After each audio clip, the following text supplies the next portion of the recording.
Kasalukuyan po nung nagte-trade test itong natin, estudyante. Ina-assess. Sa ngayon, ina-assess ko siya para mabigyan natin ng certificate. Para pang pang SSW. Pwede na yata sa Canada yan, magana yung Canada. Galingan mo, kuya. Check mo na lang yung trade test ko mamaya. Check natin yung i-assess natin yan. Parang yan round bar na ang tinitira niya. 5 to 5. Kumbaga, mamaya iyan niya yan, 6G. 6G yan, 5 slant na yan.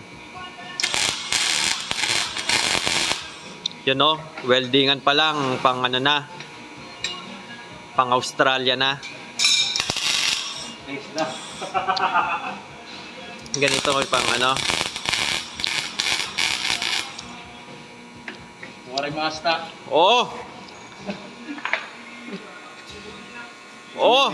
Ganda ng penetration. Bul naman eh. Siyempre. May tigyan o di mo na tinigyan? Ayan. Dalawang gagawin niya, isang yung isa pang Canada yon, yung isa pang naman Australia. Ayan. Tapos ito yung client niya.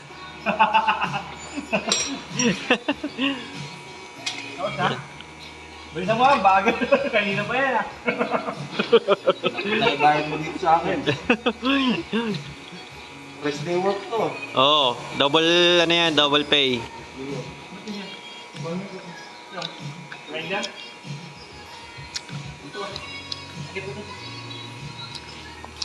Yan guys, ako yung nag-a-assess sa kanya.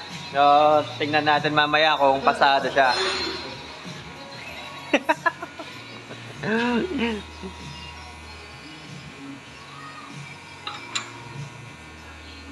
Ito na nga lang. Yan, may bilang dapat yan, yung pag-ikot ng grinder. Yan Hindi na.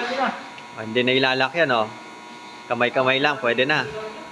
Yan Yan yung tamang paglalagay ng flap disc yan.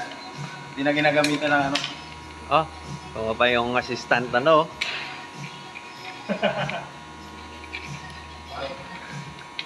Bakit naman yung train mo sila dito? Nandiyan na. Ano yan? Yung